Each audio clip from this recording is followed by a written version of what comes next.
और एनकाउंटर के बाद घायल हुआ आरोपी सलमान को लेकर पुलिस रायसेन के हमीदिया अस्पताल पहुंचती है, जहां हिंदू संगठनों का एक बार फिर विरोध झेलना पड़ता है। उनकी मांग है कि शॉर्ट एनकाउंटर से काम नहीं चलने वाला, योगी बाबा की तरह फुल एनकाउंटर करना होगा। 6 साल की मासूम बच्ची से रेप की घटना के बाद आरोपी सलमान का शॉर्ट एनकाउंटर कर दिया गया है, लेकिन यहां पर हमीदिया अस्पताल में सलमान जो है उसका इलाज चल रहा है। लेकिन तमाम हिंदूवादी संगठन जो हैं वो अस्पताल परिसर में पहुंचे और नारेबाजी कर रहे हैं। इनका साफ तौर पर कहना है कि बहन बेटियों का अपमान नहीं सहेगा हिंदू जवान। संस्कृति बचाओ मंच और तमाम जो लोग हैं हिंदू संगठन से जुड़े जो लोग हैं वो कह रहे हैं कि शॉर्ट एनकाउंटर से काम नहीं चलेगा, फुल एनकाउंटर होना चाहिए। और यहाँ पर आप नारेबाजी देख सकते हैं। इनका यह भी कहना है कि इस तरह की औपचारिकता पुलिस को नहीं करना चाहिए। हम बात करते हैं लोगों से, क्या मांग है, आप लोग क्यों नारेबाजी कर रहे हैं, क्या डिमांड? पुलिस ने बेवकूफ बनाया, शॉर्ट एनकाउंटर से काम नहीं चलेगा, पूर्ण एनकाउंटर करना चाहिए था। आरोपी सलमान हमीदिया अस्पताल में सिसकियां ले रहा है, तो वहीं जनता की डिमांड है कि फुल एनकाउंटर होना चाहिए। इस बीच पूरी खबर क्या है, चलिए ग्राफिक्स के जरिए पूरी जानकारी आपको दे देते हैं। भोपाल में कुछ लोगों ने सलमान को पहचान लिया। मुस्लिम बस्ती में ये किराए का मकान ढूंढ रहा था। गांधीनगर पुलिस ने इसके बाद इसे गिरफ्तार किया और गिरफ्तारी के बाद रायसेन पुलिस को सौंप दिया। रायसेन ले जाते वक्त पुलिस की गाड़ी पंचर हो गई, पहिया पंचर हो गया। मौके का फायदा उठाकर सलमान ने भागने की कोशिश की और पुलिस ने पकड़ने के लिए गोली चला दी। एनकाउंटर में गोली सलमान के पैर में लगी है। हमीदिया अस्पताल में सलमान का इलाज चल रहा है। खबर आपने समझ ली। और इस आरोपी को पुलिस ने कल रात गिरफ्तार तो किया है, लेकिन इस बीच इसने पुलिस को भी खूब छकाया है। 2 तस्वीरें आपको दिखाते हैं, जहां एक तरफ सीसीटीवी में यह आरोपी एक दुकान से सिगरेट खरीदता हुआ देखा गया, आप देखिए, तो दूसरी तस्वीर ये एक ट्रैक्टर से नीचे उतरकर सड़क पर बेखौफ चलता हुआ देखा गया। हैरत की बात यह है कि ये दोनों ही तस्वीरें मध्य प्रदेश की ही हैं। मतलब आरोपी मध्य प्रदेश के अंदर ही था और फिर भी पुलिस की नजर से बचा हुआ था। और यही वजह है कि लोग लगातार विरोध प्रदर्शन कर रहे हैं, पुलिस के ऊपर दबाव बना रहे हैं कि आरोपी खुला घूम रहा था और पुलिस के हाथ खाली थे। ये घटना के बाद की तस्वीरें हैं, जब पूरा रायसेन सुलग रहा था। ये ठीक बाद की तस्वीरें हैं और आरोपी उस वक्त फरार था। तब लोगों के अंदर बहुत गुस्सा था और अब भी लोग संतुष्ट नहीं हुए, कह रहे हैं कि फुल एनकाउंटर होना चाहिए। तेरे कातिल जिंदा है, हम शर्मिंदा है। और देखिए, इन तस्वीरों को देखने के बाद ही ऑपरेशन लंगड़ा के तहत इस दरिंदे का इलाज किया गया।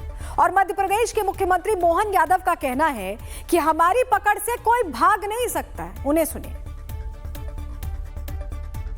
इस बात का मध्य प्रदेश पुलिस के सलमान के जो जानकारी मिली है कि हमारे एक अबोध बच्ची के साथ जिस प्रकार से दुष्कर्म किया है, लेकिन जैसे हमने कहा था कि हमारी पुलिस छोड़ने वाली नहीं है और जरा ढिलाई होती तो हम ढिलाई भी पसंद नहीं करते। और भागते हुए जिस ढंग से उसको पुलिस ने शॉर्ट एनकाउंटर करके पकड़ा है, तो हमारी पकड़ से कोई भाग भी नहीं सकता है, ये पक्की बात है। मोहन यादव इस घटना के बाद से ही एक्शन मोड में थे और वो लगातार इस पर नजर रखे हुए थे। क्या क्या कार्रवाई उन्होंने की, इस पर भी थोड़ी डिटेल आपको दे देते हैं। इस विभत्स घटना के बाद सीएम डॉक्टर मोहन यादव ने तुरंत एक्शन लिया। CS, DGP, ADG, intelligence, Bhopal commissioner बुलाए गए थे। रायसेन में गिरफ्तारी ना होने पर भारी नाराजगी उन्होंने जताई थी। मंडीदीप चक्का जाम पर पुलिस की ढील पर भी उन्होंने फटकार लगाई। भोपाल में बढ़ते अपराधों पर पुलिस कमिश्नर से उन्होंने जवाब तलब किया और सभी केसों की विस्तृत रिपोर्ट ली। रायसेन एसपी पंकज पांडे को तुरंत हटा दिया गया। मिसरोद थाना प्रभारी संदीप पवार को लाइन अटैच कर दिया गया। पुलिस को सड़कों पर उतरने का सख्त निर्देश दिया गया और गश्त और पेट्रोलिंग दोगुनी करने को कहा गया। किसी भी अपराधी को ना बख्शने को लेकर सीधे एक तरह से ऑर्डर दे दिया गया। कठोर से कठोर कार्रवाई करने को कहा गया। अधिकारी खुद फील्ड में निकले और निरीक्षण करें, यह भी कहा गया। लापरवाह ऑफिसर्स पर तुरंत कार्रवाई के आदेश उन्होंने जारी किए और इसके 48 घंटे के अंदर सलमान का हाफ एनकाउंटर हो गया। तो यह कार्रवाई कड़ाई के बाद हुई है।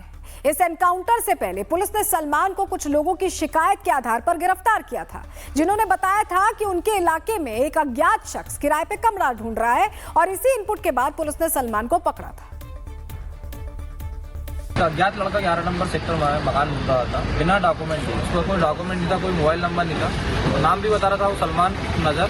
तो हमारे लोग 11 नंबर लोग कुछ कम हुआ, हम लोग कहीं दूर थे, फोन आया भाई ये लड़का क्या घूम रहा है, उसका फोटो मिल रहा है रायसेन जिले में जो कांड हुआ है लड़की के साथ, तो उसका फोटो भी मंगाया गया, तो हम फोटो को थाने मैच कराया गया, तो कुछ मैच हुआ। उसके बाद हम लोग भी आए, पुलिस को बुलाया गया, काफ़ी देर मैच करने के बाद उसको यहीं 11:15 बजे करीब हमारे सारे 11 नंबर के लड़कों ने मिलकर, कुछ इंडस्ट्री के लड़कों ने मिलकर हम लोगों ने उसको पुलिस को सपोर्ट करा गया। देखिए, अब एक तरफ पुलिस को मुखबिर से सूचना मिल रही थी, तो वहीं मोहन फोर्स किस तरह तैयार थी, ग्राफिक्स के जरिए इस पर भी आपको डिटेल्स दे देते हैं। घटना के तुरंत बाद 10 टीमें लगाई गई थी, जगह जगह दबिश शुरू हो गई थी। शुरुआत में 10,000 रुपए का इनाम सलमान पर घोषित किया गया था। तलाश का दायरा बढ़ाकर 20 विशेष टीमें बनाई गई थी। कुल 300 से ज्यादा पुलिसकर्मी जमीनी स्तर पर जुटे हुए थे। जंगल, खेत, गांव, सारे संभावित ठिकानों पर सघन तलाशी अभियान चलाया जा रहा था। आरोपी के पोस्टर पूरे शहर में अलग अलग इलाकों में लगाए गए थे। इनाम बाद में बढ़ाकर 30,000 रुपए 10,000 से कर दिया गया था। 2 सीसीटीवी वीडियो से भी ट्रैकिंग की जा रही थी, जो हमने आपको तस्वीर दिखाई दी। और गुप्त सूचना पर पुलिस ने गांधीनगर इलाके से निगरानी बढ़ाकर चाय की दुकान पर चाय पीते समय इस शख्स की घेराबंदी की। गिरफ्तारी के बाद ट्रांसफर में भागने पर शॉर्ट एनकाउंटर हुआ, पैर में गोली मारकर काबू किया और फिर अस्पताल पहुंचाया गया। अब इस पूरे मामले को लेकर रायसेन के मुसलमानों का भी कहना है कि इस दरिंदे सलमान का हाफ नहीं, योगी बाबा के स्टाइल में फुल एनकाउंटर होना चाहिए। हमारे मुस्लिम कम्युनिटी के भाई लोग हैं, आपने पूरी खबर देखी, सुनी, जानी, समझी, शॉर्ट एनकाउंटर भी हुआ।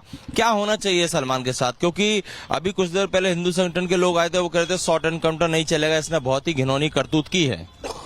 मेरा तो कहना है ये है कि जब पकड़ा था, जब भी पुलिस को इनकाउंटर कर देना था, तो उससे ना ये भावना होती कि मजहब और धर्म में जो बांटा इधर उधर हो रहा था, नफरती बातें, वो खत्म हो जाती। क्योंकि मेरी भी बहन होती, वो मेरी भी बहन है, देश की हर बहन मेरी बहन है। उसके कोई गलत करता है, उसको पुलिस फौरन एक्शन लेना चाहिए। अपन ने 5 दिन 6 दिन लगाए ढूंढने में, ऐसा नहीं। मध्य प्रदेश दुनिया के अंदर वायरल हो रहा था कि एक मासूम बच्चे के साथ गलत हुआ, उसको पकड़ा था, उधर ही इनकाउंटर कर देना था, उधर ही के अंदर भाग दिया था।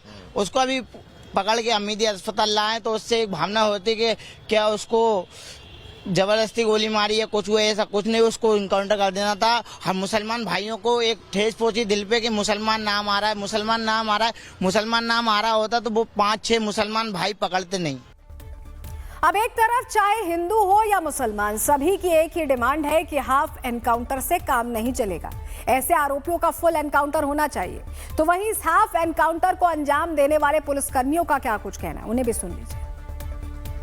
हाँ, हम टीम के साथ में आरोपी सलमान को लेकर के और गोहरगंज जा रहे थे, तो पीछे से हमारी बैकअप की एक और गाड़ी साथ ही चल रही थी।